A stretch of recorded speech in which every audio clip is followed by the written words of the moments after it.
کس نے بھیگے ہوئے بالوں سے یہ جھٹکا پانی؟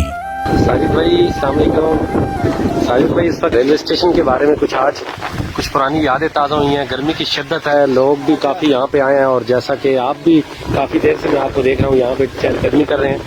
کیسا محسوس کر رہے ہیں کہ یہاں پہ شہر کی بنسبت بندہ آتا ہے تو کیسا ایک جو ہے سما بن جاتا ہے اور کیفیات کہاں پہ چلی جاتی ہیں؟ بسم اللہ الرحمن الرحیم۔ جاتے وقت میں نے ادھر اس جگہ کو دیکھا ہے نا، تو بچپن میں ادھر ہم شہتوت بہت زیادہ کھایا کرتے تھے، ان کو میں لے کہتے ہیں، لمبی لمبی بڑی میٹھی ہوتی تھی ادھر۔ تو پھر والدہ صاحبہ کی آج جمعہ تھا تو ان کی قبر پہ دعا کی ہے۔ رات کو آپ کو جیسا کہ پتہ بھی ہے کہ بجلی نہیں تھی، بہت لمبی لوڈ شیڈنگ تقریباً 15 گھنٹے 16 گھنٹے پر محیط تھی، لوگ سسک گئے تھے۔ اور میں دیکھ سمجھتا ہوں کہ اللہ تبارک و تعالیٰ نے رحم، اپنا کرم، اپنا فضل، اپنی عنایات، یہ جو برس رہی ہے بارش کی صورت میں، یہ اللہ تبارک و تعالیٰ کی عنایات ہے کہ سارا دن ہم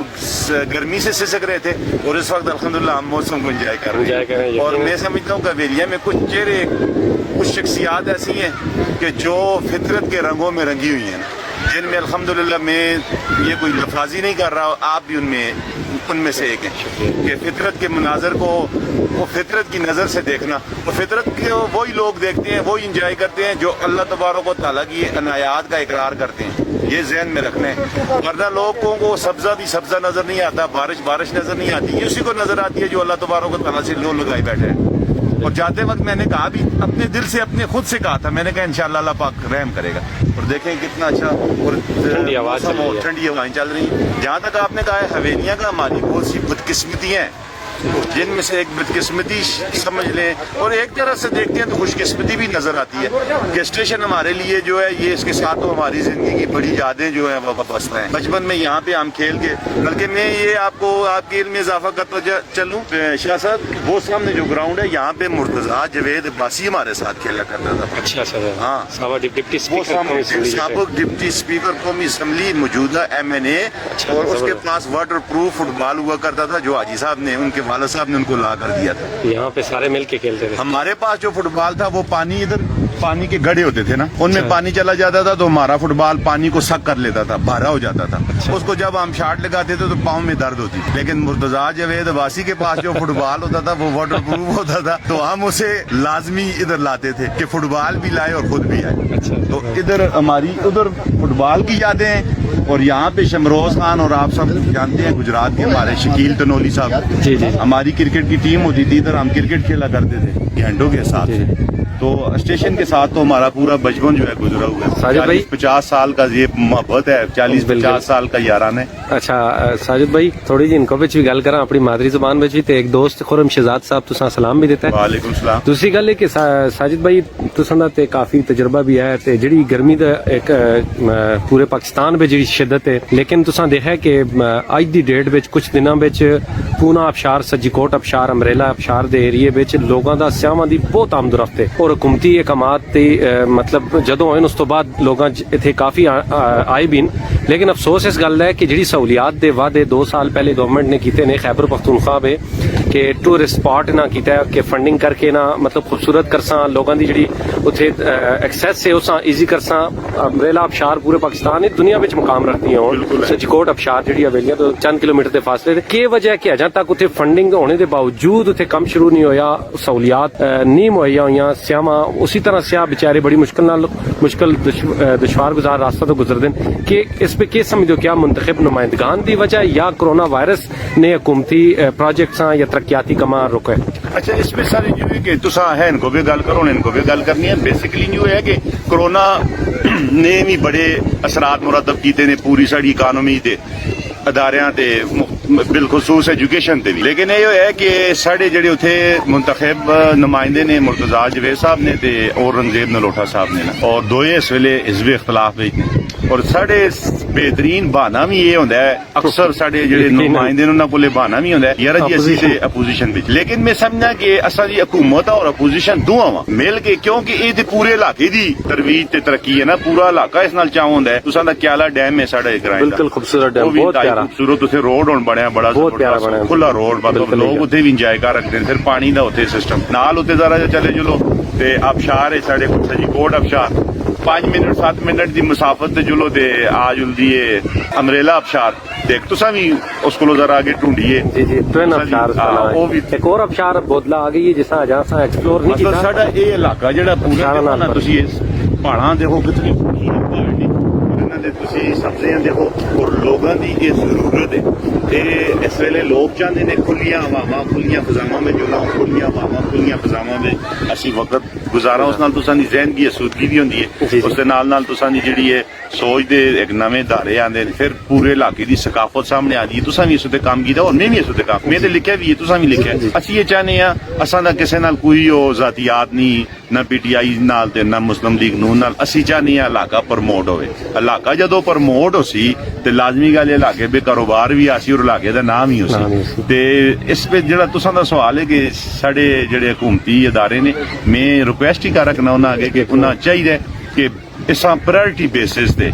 ਇਸ ਉੱਤੇ ਪੈਸਾ ਫੰਡਿੰਗ ਆਉਣ ਔਰ ਲਾਉਣ ਉਸ ਨਾਲ ਪ੍ਰਾਇੋਰਟੀ ਬੇਸਿਸ ਤੇ ਲਾਣੇ ਦਾ ਫਾਇਦਾ ਕੀ ਉਸੀ ਕਿ ਕਾਰੋਬਾਰ ਆ ਬੂਸ਼ ਮਿਲ ਸੀ ਨਾ ਉੱਥੇ ਜਿਹੜੇ ਹੋਟਲਿੰਗ ਦਾ ਕੰਮ ਹੈ ਇਸ ਦੇ ਨਾਲ ਜਿਹੜਾ ਤੁਸਾਂ ਦੀਆਂ ਗੱਡੀਆਂ ਦਾ ਇਸ ਤੋਂ ਇਲਾਵਾ ਟੂਰਿਸਟ ਆਸੋਂ ਤੇ ਲਾਜ਼ਮੀ ਗੱਲ ਇਹ ਪੂਰਾ ਇਲਾਕਾ ਜਿਹੜਾ ਡਿਵੈਲਪ ਹੋ ਸੀ ਤੇ ਪੂਰਾ ਇਲਾਕਾ ਜਦੋਂ ਡਿਵੈਲਪ ਹੋ ਸੀ ਤਾਂ ਉਸ ਵਿੱਚ ਮੁਸਲਿਮ ਲੀਗ ਨੂਨ ਵਾਲਿਆਂ ਵੀ ਤੇ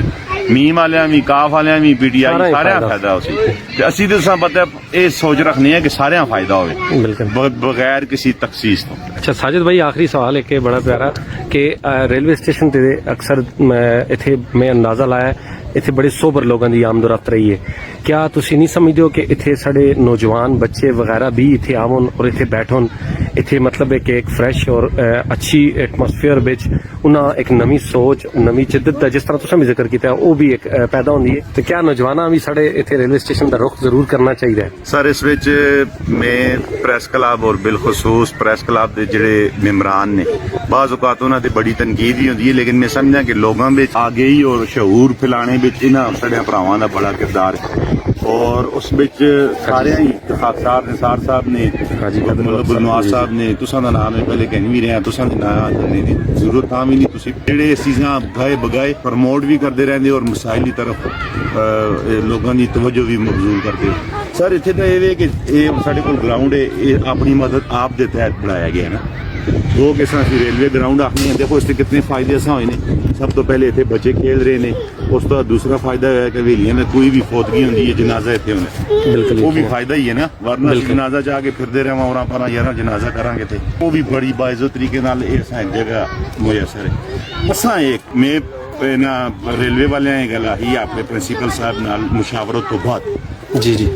ਬਕਾਇਦਾ ਪਲੈਨਿੰਗ ਨਾਲ ਕਿ ਯਾਰ ਅਸੀਂ ਤੁਸੀਂ ਸਾਰੇ ਬੂਟੇ ਲਾ ਕੇ ਦੇਣੇ ਅਸੀਂ ਇੱਕ ਜਿਹੜੇ 9ਵੀਂ 10ਵੀਂ 8ਵੀਂ ਦੇ ਜੰਦੋਂ ਕਾਢਣੇ ਆ ਵੈਰੀ ਗੁੱਡ ਪਲਾਂਟਸ ਵੀ ਆਣਨੇ ਆ ਵੀ ਅਸੀਂ ਆਣਨੇ ਗਵਰਨਮੈਂਟ ਮਾਡਲ ਹਾਈ ਸਕੂਲ ਮਾਸ਼ਾਅੱਲਾ ਬੜਾ ਅੱਛਾ ਇੰਸਟੀਟਿਊਟ ਮੈਂ ਆਪਣੇ ਪ੍ਰਿੰਸੀਪਲ ਸਾਹਿਬ ਨਾਲ ਮੁਨੀਰ ਸਾਹਿਬ ਨਾਲ ਗੱਲ ਕੀਤੀ ਮੈਂ ਜੀ ਅਸੀਂ ਇੰਜੂ ਵੀ ਤੇ ਕੰਮ ਕਰਨੇ ਆ ਪਲਾਂਟਿੰਗ ਕਰਨੇ ਆ ਸਟੂਡੈਂਟਸ ਵੀ ਦੇਣੇ ਆ ਅਸੀਂ ਇੱਕ ਜਿਹੜਾ ਮੁਖਤਸ ਕਰ ਸਕਦੇ ਰੇਲਵੇ ਦੇ ਏਰੀਏ ਵਿੱਚ ਜ਼ਬਰਦਸਤ ਬਹੁਤ ਔਰ ਇਹ ਜਿੱਥੇ ਜਿੱਥੇ ਅਸਾਂ ਇਹ ਮੁਖਤਸ ਕਰੋ ਅਸੀਂ ਸਟੂਡੈਂਟ ਆਂਸਾ ਅਸੀਂ ਕਈਆਂ ਬੇਟੀਆਂ ਆਂਸਾ ਖੁਦ ਮਿਹਨਤ ਕਰੋ ਸਾਰੇ ਮਿਲ ਜੁਲ ਕੇ ਤੁਸੀਂ ਵੀ ਆ ਜਾਓ ਸਭ ਮੀਡੀਆ ਅਸੀਂ ਇੱਕ ਜਿਹੜਾ ਪੂਰਾ ਇੱਥੇ ਲਾਣੇ ਅਸੀਂ ਇੱਥੇ ਨਾ ਸਾਰੀ ਪਲਾਂਟਿੰਗ ਕਰਕੇ ਜਾ ਜ਼ਬਰਦਸਤ कितनी खूबसूरती हो गई चेंज हो गई है लुक प्यारी हो गई बिल्कुल रुखाया रेलवे स्टेशन और आज ये सर साब्जो शादाब है अगर इतने ऐसी बकरियां दियां इनकमिंग आउटगोइंग और वैसा और अपने प्रिंसीपल साहब जी आपके आखना कि स्टूडेंट्स असी के नहीं है मतलब असा कोलो बंदियां दी होंदी है ना कमी यार कुणसी कौन ते करसी कौन वो असी वो असा दे लड़कियां माशाअल्लाह तजर्बा की जंगल वाले असा गाए बगाए हजारां दी तादाद में प्लांट्स देंदे ने अच्छा पिछले साल भी उन्होंने असा देते उसको पिछले साल भी उन्होंने असा देते बल्कि DFO साहब खुद असिस्टेंट सरदार साहब ने साढ़े बड़े अच्छे दोस्त ने जेडे असिस्टेंट DFO ने उन्हें असा खुली ऑफर की कि जितने तुसां दरख्त चाहिए होना असीं तुसां प्रोवाइड कर सकते वो अगर दरख्त असा वो चाह देंगे ने ते जी काम करने वाली फोर्स है स्टूडेंट्स बतौर वॉलंटियर टीचर बतौर वॉलंटियर प्रेस क्लब बतौर वॉलंटियर इत्याज होंदा है की दी गल है असीं ते सारे बूटे ला के देखो ते कोई मसले नहीं जबरदस्त बहुत बहुत शुक्रिया साजिद भाई शुक्रिया तुसां टाइम कहदा थैंक यू वेरी मच फिर इंशाल्लाह मुलाकात होसी ਇਹ ਤੇ ਸਾਜਿਦ ਭਾਈ ਇਹ ਸਾਡੇ ਬਹੁਤ ਅੱਛੇ ਇੱਥੇ ਦੇ ਕਾਲਮਿਸਟ ਵੀ चलते चलते यूं ही कोई मिल गया था सरे राह चलते चलते। वहीं थम के रह गई है मेरी रात ढलते ढलते। जो कही न मुझसे वो जमाना कह रहा है कि फसाना बन गई है मेरी बात टलते टलते। शब इंतजार आखिर कभी होगी मुख्तसर भी, ये चिराग बुझ रहे हैं मेरे साथ जलते जलते।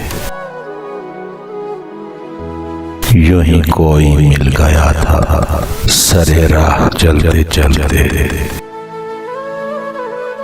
वहीं थम के रह गई है मेरी रात ढलते ढलते।